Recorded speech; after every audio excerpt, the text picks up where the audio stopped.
is cricket. I hate cricket. Anyone here likes cricket? I heard some boring thing like अंग्रेज चले गए cricket छोड़ गए.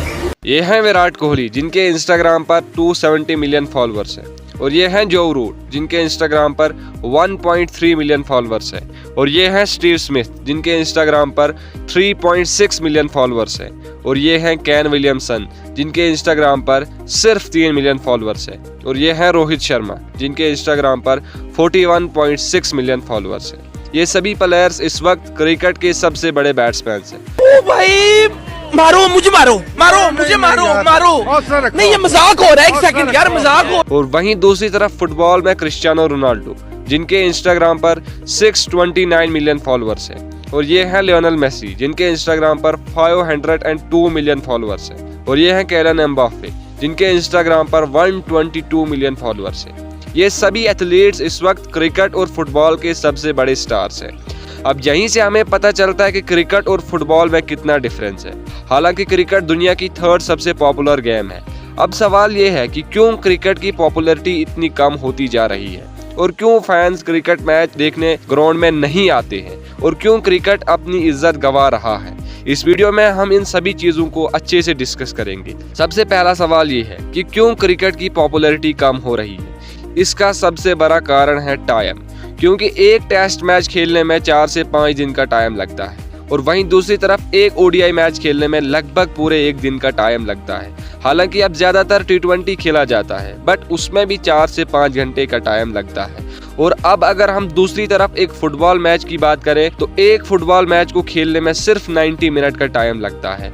और अब 2026 के फीफा वर्ल्ड कप के अंदर टोटल 48 कंट्रीज पार्टिसिपेट कर रही है. और वहीं दूसरी तरफ ओडीआई वर्ल्ड कप, जिसको हम क्रिकेट का सबसे बड़ा वर्ल्ड कप कहा जाता है, इस दफा 2023 के ओडीआई वर्ल्ड कप में सिर्फ 10 ही टीम्स हिस्सा ले पाई थी.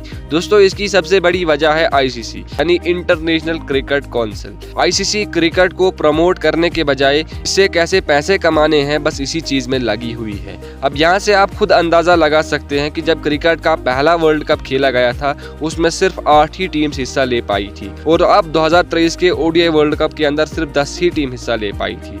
अब यहाँ से आप खुद समझ सकते हैं कि आईसीसी क्रिकेट को प्रमोट करने के बजाय क्रिकेट को कैसे लूटा जाए, बस इसी चीज में लगी हुई है. और वहीं दूसरी तरफ फुटबॉल को पूरी दुनिया में कराया जा रहा है और आगे और ज्यादा प्रमोट करवाया जा रहा है.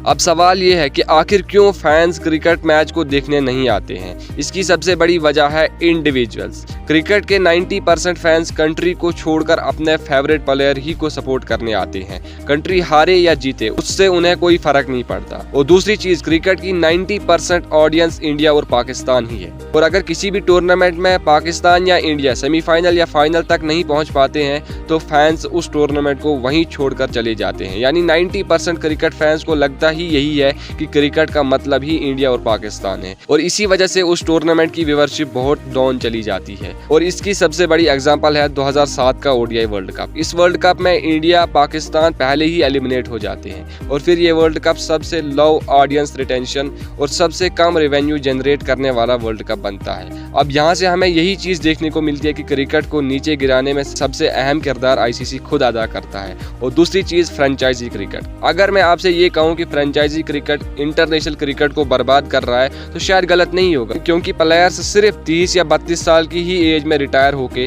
40-41 साल तक फिर फ्रेंचाइजी क्रिकेट खेलते हैं. दोस्तों, आपकी इस पर क्या राय है, और कौन सी ऐसी चीजें हैं जो क्रिकेट को नीचे गिराने में अपना अहम किरदार अदा करती है? कमेंट्स में अपनी राय लाजमी शेयर करना.